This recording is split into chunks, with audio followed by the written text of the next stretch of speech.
Heavy rain lashes against the glowing skyline of Singapore. The night sky flickers with lightning, lighting up streaks of silver across thick, rolling clouds. Above them, dozens of aircraft circle restlessly, each one burning fuel, each one waiting for clearance to descend. Through the static of the radios, anxious voices overlap. Tower, we're holding over waypoint Paspu. Visibility dropping below half a mile. Still no slot for approach. Amid that chaos is Singapore Airlines Flight 319, a Boeing 777 carrying 280 passengers and crew. It's been in the air for nearly 13 hours, having crossed half the world from London. But now, at the final moments of its journey, the pilots face a situation no flight crew ever wants to hear. They can't land. Not here. Not yet. Inside the cockpit, warning lights glow softly against the dark. Outside, sheets of rain blur the view until the city lights vanish entirely. The radar screen, once a calm green arc, now glows with bursts of angry red, towering thunderclouds closing in from every direction. The captain's voice stays calm, but his eyes never leave the fuel gauge. What should have been a routine arrival is now a race against time and gravity. Every minute they hold means hundreds of kilograms of fuel burned. Every orbit around the city brings them closer to empty tanks. But where can they go? Singapore's runways are closed. Kuala Lumpur and Sinai are covered in storm cells. Even their alternate airport, Batam, sits beneath growing rain clouds. They're trapped between storms and the sea, with just enough fuel for one decision. And yet, as the radios crackle and the aircraft turns one more time through the black sky, no one knows it, but Flight 319 is now flying on hope more than calculation. Because the truth is, this flight wasn't doomed by one mistake. It was undone by a chain of them. Small, logical decisions made hours earlier, each one reasonable, each one adding weight to what's about to unfold. Aboard one of the world's safest airlines, over one of the world's safest cities, a crew now faces a terrifying reality. What happens when a flight runs out of sky, but still can't find the ground? This is the story of Singapore Airlines Flight 319, Heathrow Airport, October 24, 2022. It's just before 8 p.m., and the lights of Terminal 3 glow against the wet London tarmac. A drizzle sweeps across the runway, a normal, quiet evening for one of the world's busiest airports. Inside the glass jet bridge, passengers line up, passports in hand, ready to board Singapore Airlines Flight 319, bound for Singapore. A 13-hour journey, one that will cross continents, time zones, and, unknowingly, into the edge of disaster. At the front of the aircraft, 3 pilots prepare for departure.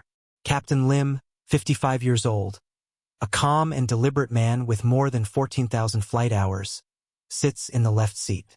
Beside him, First Officer Tan, 31, young, sharp, and quietly confident, with over 2,000 hours, nearly all on the Boeing 777. And behind them, a relief captain, assigned to take over during the cruise so both pilots can rest before the demanding arrival into Singapore. They've done this flight hundreds of times before. For Singapore Airlines crews, London to Singapore is one of the flagship routes, long, prestigious, and routine. And routine is exactly what every pilot hopes for. In the cockpit, switches click and displays flicker to life. Power on. IRS aligning. FMC set. The checklists flow smoothly, each word practiced, calm, and methodical. A quiet rhythm fills the cockpit, the sound of professionalism at work. As part of their pre-flight briefing, the captain and first officer review weather data along the route. Across Europe, the forecast looks clear. Over the Bay of Bengal, light turbulence, nothing unusual. And at Singapore, the terminal area forecast calls for intermittent thunderstorms and rain, typical weather for the tropics. Singapore's warm seas constantly feed thunderclouds, but nothing severe is predicted. The captain glances at the printed weather chart, nods once, and folds it neatly into the flight folder. They consider, briefly, whether to take extra fuel, a common choice when weather might cause delays. But the forecast doesn't demand it, and every extra kilogram of fuel adds both weight and cost. In aviation, fuel is a delicate balance. Too little and you risk running short. Too much and you carry unnecessary weight, burning more fuel just to lift that extra fuel. The planned 106,000 kilograms is well above regulations. On paper, it's more than enough. Fuel's good, the captain says. The first officer agrees, noting that air traffic over Europe at night is light. We'll probably get shortcuts, he adds. We might even arrive early. It's a small, routine decision, one that feels harmless. But in aviation, every small decision carries a shadow. With the paperwork complete and the last passenger seated, Flight 319 receives clearance to push back. Outside, ground crews wave their orange wands through the drizzle as the Boeing 777 slowly rolls away from the gate. In the cockpit, the pilots bring the twin G90 engines to life. A deep, steady roar fills the aircraft. 100,000 pounds of thrust each, powerful enough to lift 300 tons of metal into the sky. Engine 1 stabilized. Engine 2 stabilized. Checklists completed. Taxi clearance received. Everything is normal. Everything is routine. The tower clears Flight 319 for takeoff on runway 27 right. The captain's hand eases the throttles forward. The engines respond with a rising howl. Lights blur across the cockpit windows as the massive jet surges forward, accelerating through the rain. 80 knots. Checked. V1. Rotate. The first officer gently pulls back on the yoke. The nose lifts, and in an instant, Singapore Airlines Flight 319 leaves the ground, climbing into the dark London sky. Below, the lights of Heathrow fade away. Above, the clouds part into still air. The city vanishes behind them, replaced by a vast ocean of stars. Inside the cabin, the seatbelt signs fade off, and the soft glow of reading lights fills the aisles. Passengers settle in. For most, this is the beginning of a long, uneventful night. Movies, dinner, sleep. For the crew, it's another crossing, another smooth flight home. At 31,000 feet, the 777 hums steadily, gliding eastward into the night. Europe drifts beneath them, Belgium, Germany, the Black Sea. The world outside is silent, peaceful. And thousands of miles away, over the equator, a storm system is beginning to grow. Clouds swirl above the sea near Singapore. Small, dark cells feeding on warm tropical air. Invisible to anyone yet, but rising, slowly, higher and higher into the night sky. It will be waiting for them. High above Europe, Flight 319 levels off at 31,000 feet. The world outside is a deep indigo, the last hint of sunset fading into night. The aircraft hums quietly, a perfect rhythm of engines and air. Inside, everything is peaceful. Cabin lights glow dimly as flight attendants move silently through the aisles, serving meals, checking belts, smiling at tired faces. For most passengers, it's just another long overnight flight. Dinner, a movie, a nap, and home by morning. In the cockpit, the calm is almost hypnotic. The autopilot holds the course precisely eastward, the glowing screens painting the pilots' faces in shades of green and blue. The relief captain sits just behind them, reviewing charts before taking his rest shift. The first officer, still hand-flying occasionally for practice, smiles faintly as the controls respond smoothly. And Captain Lim, the veteran, watches in quiet satisfaction. The flight is exactly as planned.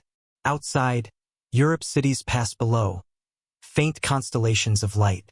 They cross Belgium, then Germany, then the dark curve of the Black Sea. Ahead lies Turkey, then the endless stretch of oceanic night. As the aircraft glides onward, the flight management computer updates fuel predictions. Everything is well within limits, in fact, better than expected. Tailwinds have pushed their ground speed higher. They're saving fuel. Looks good, the first officer says, glancing at the readout. If this keeps up, we'll land with extra to spare. The captain nods. Always nice when the winds work for us. The conversation drifts into quiet routine. Talk of families, simulator checks, the usual pilot chatter that fills the long hours of cruise. Every few minutes, ATC handoffs pass them smoothly across countries. Singapore 319, Contact Istanbul Control on 125.8. Good day. Another voice, another region, another hour closer to home. Down below, the passengers sleep, the cabin dark except for the soft glow of seatback screens. Somewhere in the back, a baby cries softly, then settles. Flight attendants whisper, collecting trays, checking lavatories, resetting coffee pots. It's a world suspended between time zones, halfway through a journey that feels eternal. By now, the relief captain has taken over, giving the main crew time to rest. The first officer slips quietly into the rest bunk, and Captain Lim reclines in his seat, headset still on, half listening to the soft crackle of radio chatter. The vastness outside is total, only stars above and the faint curve of the earth below. From up here, the planet looks calm, peaceful, predictable, but weather has its own logic. Thousands of miles ahead, near the equator, something is stirring. South of the Malay Peninsula, warm sea air is colliding with cooler layers aloft, building towering thunderclouds that rise tens of thousands of feet high. On radar, it will later look like a field of blooming red, but for now it's invisible. Far below, fishermen in the straits can already hear distant rumbles, thunder rolling like drums across the water. Back in the cockpit, the relief captain sips coffee and watches the flight progress display. The numbers roll steadily downward. Distance to Singapore, 5,000 kilometers, then 4,000. Fuel checks, system scans. Another hour passes, and all remains perfectly normal. Aviation at its best is boring, and pilots love it that way. By dawn, the horizon ahead begins to glow faintly orange. They've crossed India, then the Bay of Bengal. The captain returns to the cockpit, rested, calm, and ready for descent. Singapore now lies just a few hours ahead. Below them, the Indian Ocean reflects morning light like liquid silver. Cloud tops drift lazily beneath the wings. To the untrained eye, everything seems peaceful, but small white clusters of clouds are beginning to rise faster than usual. Tiny buildups that will grow into the massive thunderstorms waiting near their destination. The first officer checks the latest weather report uplinked by satellite. He frowns slightly. More storms developing near Changi. The captain nods but doesn't look concerned. Singapore always has storms, he says. By the time we arrive, it'll clear. He's right most of the time, but not this time. As Flight 319 continues its smooth, silent crossing towards Southeast Asia, its perfect numbers and quiet skies give no warning of what's coming. Each minute brings them closer to the edge of a weather system that's spreading faster than anyone predicted, and a sequence of decisions that will push both the pilots and their aircraft to the limits of what preparation can handle. Soon, the calm above the clouds will be replaced by static, thunder, and uncertainty. And when it happens, there won't be much room left to choose wrong. After nearly 12 hours of smooth flight, the city lights of Southeast Asia begin to flicker on the horizon. For the passengers aboard Singapore Airlines Flight 319, the long night is finally ending. Breakfast trays clatter softly through the aisles. A few windows open to the rising sun, a faint orange line stretching above a blanket of white clouds. Inside the cockpit, the crew prepares for descent. The relief captain finishes his shift and returns to the rest bunk, leaving the main captain and first officer back at the controls. It's just after 4 p.m. in Singapore, humid, warm, and, as always, a little stormy. The pilots pull up the latest weather report. Across the screens, lines of coded text paint an uneasy picture.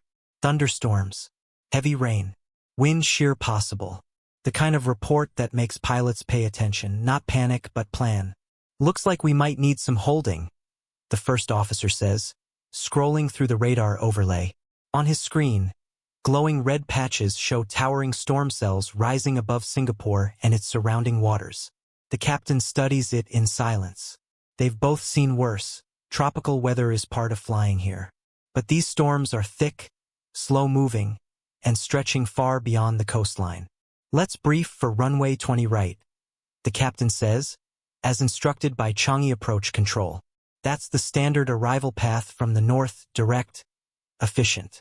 The flight management computer projects a landing with 7,000 kilograms of fuel remaining, comfortable, safe. But then, just minutes later, the calm rhythm begins to change. A voice crackles through the radio. Singapore 319, expect delay. Holding pattern over waypoint Pasbu. Maintain flight level 110. The captain acknowledges calmly, but his eyes flicker briefly toward the fuel gauge. They're still fine, but the first note of unease enters the cockpit. The holding pattern begins. A slow, graceful oval in the sky, 40 miles north of Singapore. The aircraft banks gently, circling in the humid upper air as lightning flashes in the distance. Below, thick rain clouds churn over the island, swallowing the skyline completely. From the cabin, passengers feel only the turns and a subtle change in engine sound. A few glance nervously out the windows. They're close enough to see the sea, but not the city. In the cockpit, the weather radar tells the story no passenger can see. Bands of storms surround not just Singapore, but their alternate airports too, Kuala Lumpur, Sinai, even Paya Lebar Air Base. Every option within a short range looks red. The captain exhales quietly. All right, let's keep Batam in mind. Batam, an Indonesian island just south of Singapore, isn't ideal, but its weather looks slightly better. The first officer keys it into the system as a potential alternate. The radio chatter grows heavier. One by one, other flights begin to report the same problem. Unable to land, going around. Visibility now less than 500 meters. The storm is spreading fast. Flight 319 continues its slow orbit through the gray haze. Rain streaks across the windshield. Static builds in the radios. Each circle burns hundreds of kilograms of fuel. Each minute makes the situation just a little more fragile. Still, the crew remains composed. Singapore's weather changes quickly. What's closed one moment can clear the next. The captain knows this. It's part of flying here. But he also knows the clock is ticking. After 10 minutes, another update. Singapore 319, winds now favor runway 02 left. Expect approach change. The first officer's brow tightens. That's the opposite direction. The captain nods. All right, reprogramming for 02 left. They update the flight management computer, turning the aircraft for a longer route southward. But as soon as they finish, the radio crackles again. All arrivals suspended. Hold until further notice. Silence fills the cockpit for a moment. The captain leans back, staring at the fuel readout. They're not in trouble yet, but they're not far from it either. Rain begins to drum harder against the fuselage. The radar screen glows brighter, red shapes merging and shifting like living storms. The clouds below twist violently, a dark ocean of thunder. In the cabin, the seatbelt sign returns. A flight attendant gently wakes a sleeping passenger. Outside, lightning flashes close enough to silhouette the wing. And as the aircraft banks once more over the dark waters north of Singapore, the captain glances at his watch. They've been holding for 20 minutes. They have options for now. But he knows what few on board yet realize. If the weather doesn't break soon, they'll have to choose between landing in a storm or running out of fuel trying to avoid one. He says nothing, only adjusts the throttle slightly and continues the turn. The cockpit lights dim. The rain thickens, and somewhere below, thunder rolls across the straits, the sound of the trouble they're now descending into. The sky above Singapore is now a chaos of flashing light and shifting clouds.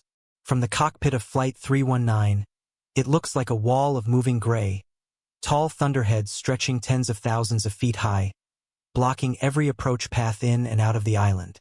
For the last 35 minutes, the Boeing 777 has been circling at 11,000 feet, waiting for clearance that never comes. Rain lashes against the windshield. The radio hums with static and strained voices. Every few minutes, another aircraft checks in, another crew stuck in the same invisible cage of storm and fuel burn. Singapore Control, 319 holding at Pasbu. Roger, maintain holding. Expect further clearance in 10. But 10 minutes pass, then 20. The line between patience and risk begins to blur. Inside the cockpit, the captain and first officer run another fuel check. The numbers are dropping faster now. Each loop around the hold burns nearly 700 kilograms. They still have enough to divert, but every orbit shrinks that margin. Batum looks best, the first officer says quietly. The radar shows a small gap south of Singapore, a pocket of calmer air. It's not perfect, but it's open. The captain nods but hesitates. Diverting means landing at a smaller airport, off schedule, moving hundreds of passengers through customs, refueling, explaining delays. It's safe but messy. And right now, Singapore's runways could reopen any minute. He sighs. Let's give it one more circuit. It's a reasonable call, maybe even the right one. But in aviation, even reasonable calls can compound into something worse. The cockpit feels tighter now. The windshield wipers beat against sheets of rain. Flashes of lightning reflect off the captain's glasses. Below, the passengers feel the gentle but constant turns. The aircraft circling like a bird searching for somewhere to land. Another transmission cuts through the static. All arrivals suspended until further notice. Heavy precipitation over both runways. The first officer glances over. We'll be at minimums in 15 minutes. The captain exhales through his nose. Understood. He adjusts the throttle slightly, saving what little fuel he can. On the radar screen, the weather paints its own story. The storms are no longer stationary. They're merging, drifting north and west, swallowing their alternate airports one by one. Sinai, Kuala Lumpur, Paya Lebar, all now showing heavy returns. The captain leans closer to the screen. Only Batum's still in the green. He reaches for the radio. Singapore Control, 319 requesting diversion to Batum. A pause. Then static. Then negative, standby for coordination with Indonesian ATC. He frowns. Time, they're losing time. In the cabin, a flight attendant calls up to the cockpit to ask if they can continue service. The captain answers softly. Better keep everyone seated.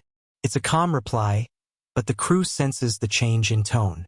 Back on frequency, the controller responds again. Singapore 319, hold at waypoint Samco. Expected delay 5 minutes. They turn south, entering a new holding pattern. The rain is heavier here, the air more unstable. The airplane rocks gently, lightning flashing at the edges of the clouds. The captain checks the fuel once more, now below 6,000 kilograms. They still meet legal reserves, but the line is closing fast. He thinks back to London, to the calm pre-flight discussion. How simple it seemed, weather normal, fuel adequate. Now, every kilogram saved then feels like a mistake echoing across 12 hours of flight. He keys the mic again, his voice level but firm. Singapore Control, 319 will need to divert after this hold. Minimum fuel. That phrase, minimum fuel, isn't an emergency yet, but it's a warning. It means no more delays. The response takes a long 10 seconds. Roger, maintain hold. Await Batum clearance. The captain and first officer exchange a look. No clearance. No runway. No options. They can't fly north. Kuala Lumpur is now closed by weather. They can't hold much longer. Fuel is slipping into the reserve zone. They can't descend. Singapore is still shut. For the first time tonight, the first officer mutters under his breath, "We're running out of sky." The captain keeps his eyes on the instruments, his voice calm but clipped. "All right, we'll give them 5 more minutes. Then we go." Outside, the clouds pulse with light. Thunder rolls beneath them like distant artillery. The aircraft banks again, one more circle, one more chance for conditions to change. But they won't. In the next few minutes, Flight 319 will cross the invisible line where waiting turns to risk, and reason turns into desperation. Each turn now is not just burning fuel. It's burning time, and soon time will run out. By the time the first officer calls out minimum fuel, the cabin lights have already dimmed. Outside, the view is nothing but thick gray. Rain sweeps sideways across the cockpit windows as the Boeing 777 turns toward the south. Singapore 319, cleared to divert to Batum. Contact Jakarta Control. The captain exhales for the first time in half an hour. Relief brief but real. They finally have clearance. Roger. Diverting to Batum. He takes control of the aircraft.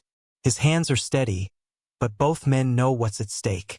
There's just enough fuel to reach Batum and land. Maybe enough for a single go-around, but not two. Let's make this one count, the captain says quietly. The weather radar paints a narrow corridor of yellow and green between massive red storm cells. That's their path. A thread of hope through a wall of chaos. The first officer tunes the radios for Batum, reviews approach charts. Runway 22 is in use. Not ideal, no ILS guidance, only a VOR approach which gives them direction but not altitude cues. It'll have to do. As they near the Indonesian coastline, turbulence shakes the aircraft. Lightning flashes ahead, followed by a dull rumble that vibrates through the cabin. Passengers grip armrests. A few whisper prayers. Approach checklist, the first officer says. Flaps 1, speed checked. The aircraft begins its descent through heavy rain. The wipers beat furiously, barely keeping up. Below, Batum is swallowed in darkness. Visibility less than a kilometer. The captain flies manually now, guiding the plane down using raw data, altitudes, headings, instincts. The first officer reads out callouts from the chart. At 8 miles, should be 2,600 feet. Passing 2,800. Correcting. But just as they begin to align with the runway, the tower reports new data. Wind 310 at 30 knots. Tailwind beyond limits. A hard pause. That means the wind is pushing from behind, too strong to land safely. The captain clenches his jaw. Going around. He pushes the throttles forward. Engines roar, lifting the heavy jet back into the storm. The passengers feel the force pin them to their seats as the aircraft climbs, banking away into the darkness. In the cockpit, tension thickens. They've just used fuel they can't replace. Another approach will mean dipping below final reserve, the legal and physical limit. We'll try the other direction, the captain says, turning toward runway 04, the opposite end of the same strip. This one has ILS guidance, easier, safer, but it requires a longer loop around. The first officer reprograms the flight management computer, fingers moving quickly. Approach armed. Glide slope alive. Outside, the weather worsens. Sheets of rain hammer the fuselage like gravel. Static flickers across the cockpit displays. The captain lowers the flaps again. Flaps 15. Flaps 15 set. They line up on final. The runway should be straight ahead, but the rain is so thick, it's invisible. The captain flies by instruments alone. The aircraft's autopilot catches the localizer beam, steering them toward the runway centerline. Then suddenly a warning chime. On the primary flight display, a message flashes. NO Autoland. The autopilot can't complete the landing. Manual control. The captain says immediately, disconnecting the system. He takes the yoke, eyes scanning the instruments, the rain pounding the windshield. At 160 knots, they descend toward a runway they still can't see. At 600 feet, the first officer spots a faint glow through the storm. Runway in sight, left of center. The captain banks gently, adjusting. But seconds later, another warning sounds. Sink rate. They're descending too fast. The captain makes a split-second choice. Go around. Throttles forward again. The engines howl, water spraying off the wings. The jet claws upward through the storm for a second time. In the cabin, gasps ripple through the passengers. No announcement comes. Only the feeling of acceleration and rain streaking sideways across the windows. Many think they're landing. They're not. Inside the cockpit, sweat beads on the first officer's forehead. He looks at the fuel gauge, barely above final reserve. One more approach, maybe 2 minutes of margin. No more. The captain's voice is steady but lower now. All right, he says. We'll try again, one last time. His tone leaves no doubt. This is their final chance. They set up for runway 04 again, turning wide over the strait. Below, flashes of lightning reveal angry seas and distant islands. The first officer resets the instruments, double-checks frequencies. Glide slope captured. Gear down. The landing gear thunders into position. They are committed now, no more go-arounds, no more delays. The cockpit lights dim as they descend into the black curtain of rain once again. Alarms silent, radios quiet, both men focused on a single goal: get 280 people on the ground before the fuel runs out. The storm over Batum has swallowed the evening sky. From above, it looks like a boiling ocean of cloud. Flashes of lightning revealing glimpses of coastline, runway lights, then darkness again. Flight 319 turns back toward the field for what everyone in the cockpit knows is the final attempt. The captain's hands move slowly, deliberately, across the controls. His voice is calm, but inside, the calculations never stop.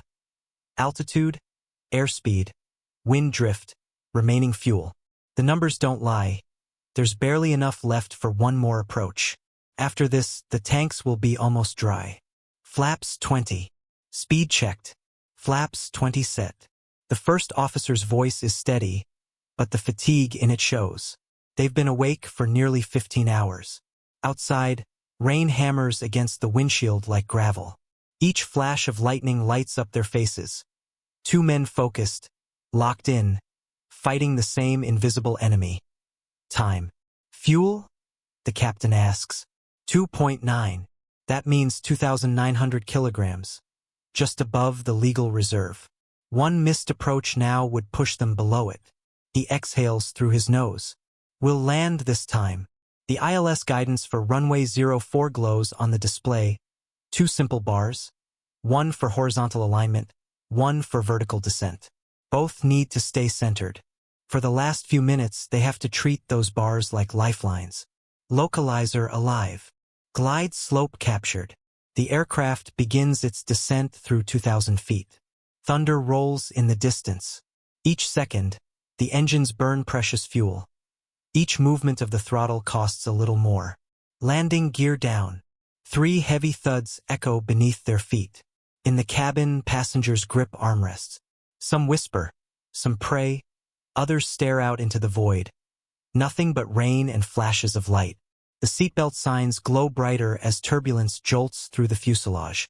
At 1,000 feet, the runway lights should be visible. They're not. Just gray. Endless gray. The captain adjusts his pitch slightly, nudging the nose down.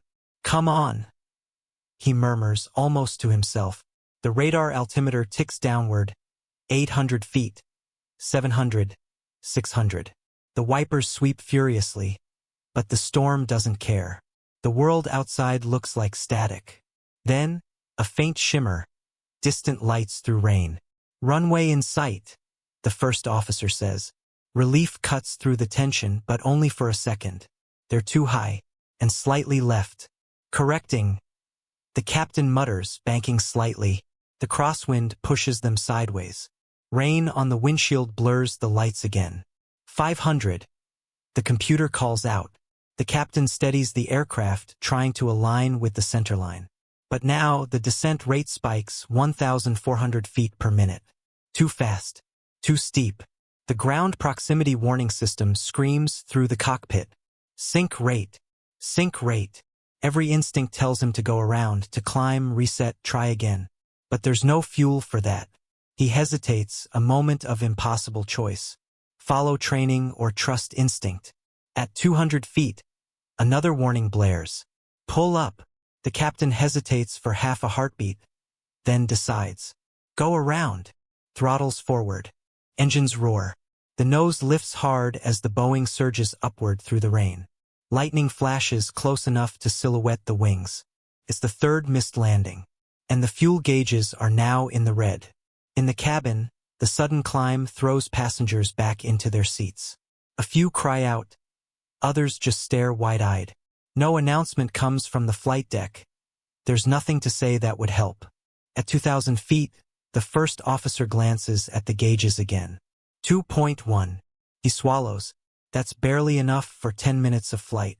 The captain turns sharply, banking the jet through the storm in a wide, arcing maneuver. A teardrop turn that brings them around toward runway 22, the same direction as the first attempt. He's flying by instinct now, raw hand flying, muscles remembering what simulators can't teach. The first officer lowers the flaps again. Gear down. The cabin lights flicker as the hydraulic pumps strain. They're descending fast. Out the window, the runway appears, this time head-on, glowing faintly through the haze.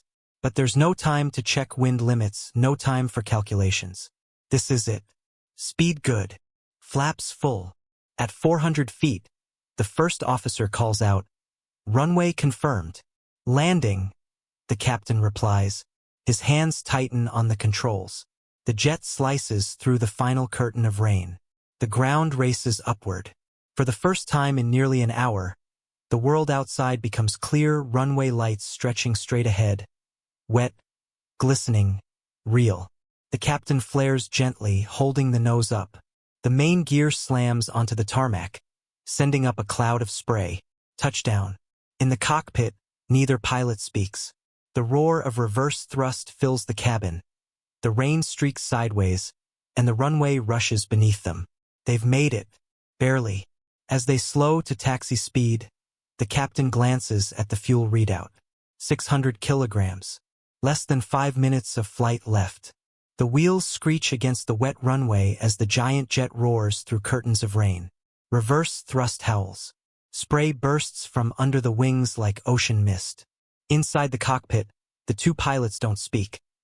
Their eyes fixed on the far end of the runway, watching the lights rush toward them, watching the aircraft finally, mercifully, slow down. Singapore Airlines Flight 319 has landed. When the captain pulls the throttles to idle, a hush falls inside the aircraft. Only the rattle of rain remains. The Boeing 777 rolls slowly toward the taxiway, engines humming low, almost out of fuel, almost out of power. He glances down at the fuel display. Just over 400 kilograms left. That's barely 5 minutes of flight. Had they gone around again, the engines would have flamed out before they reached the runway. In the cabin, passengers begin to clap. A ripple of relief, scattered at first, then louder. They don't know how close they came. They only know the shaking stopped, the lights are steady again, and the nightmare of thunder and turns is finally over. The captain exhales, resting a hand on the yoke. For a few seconds, he says nothing. Then, almost as a whisper, "We made it." He taxis slowly toward the terminal at Batam. Ground crews rush out through the rain, waving their marshalling wands, guiding the exhausted plane to a stop. The engines spool down, and the roar fades into silence. For a long moment, no one moves. The captain leans back in his seat, eyes closed, as the cockpit lights dim to their soft amber glow. The first officer takes off his headset, his hands trembling slightly. The storm outside still rages, but inside, it's finally quiet. When the cabin doors open, the thick tropical air rushes in. Rain drips from the fuselage. Passengers step onto the wet tarmac under umbrellas held by ground staff, unaware that their flight's final 10 minutes were closer to disaster than anyone realized. Hours later, in the operations room, the data tells the full story. The flight had landed with less than its required final reserve fuel, a situation that, by aviation standards, counts as a serious incident. Investigators begin their work. They find no single cause, no mechanical failure, no reckless act. Instead, it's a chain of human decisions, each one logical in isolation, each one stacking quietly on the next. A forecast that looked safe enough to skip extra fuel. A routine that dulled the instinct to question it. A series of delays that turned minutes into near disaster. And a dependence on automation that, for a moment, blinded the crew to how little time remained. The report later notes that the pilots handled the crisis with composure, but that company policies needed review. Singapore Airlines soon updates its fuel management procedures, reminding crews to carry extra reserves when weather may worsen. They revise airport briefing documents to include more detail about approach limitations, especially at alternates like Batam. And they design new simulator scenarios, replicating this very flight, teaching pilots to decide earlier, to act sooner, and to never let confidence replace caution. The story of Flight 319 spreads quickly in pilot circles. Not because it ended in tragedy, but because it almost did and didn't. In aviation, near misses are more valuable than perfect flights. Their lessons written in bold, under stormlight. They remind pilots that no system, no forecast, and no checklist can replace the one skill that matters most: judgment. Weeks later, Captain Lim walks through Changi Airport, passing a large window that overlooks the runways. Rain streaks down the glass, faint thunder in the distance. A familiar sound. He stops for a moment, watching a departing jet rise into the storm, its lights fading into cloud. He smiles quietly. No one nearby would know that he once came within minutes of running out of fuel above the same city. He doesn't think of it as luck, only experience earned the hard way. In the cockpit voice recorder, his final words before touchdown were calm, almost routine. Landing checklist complete. But for those who study the incident today, that simple phrase carries a different weight. A reminder that aviation's greatest safety margin is not technology, but human resolve. Because even at 35,000 feet, in the middle of chaos, surrounded by storms, one truth remains: every decision counts. This was the story of Singapore Airlines Flight 319, the flight that ran out of options but not courage.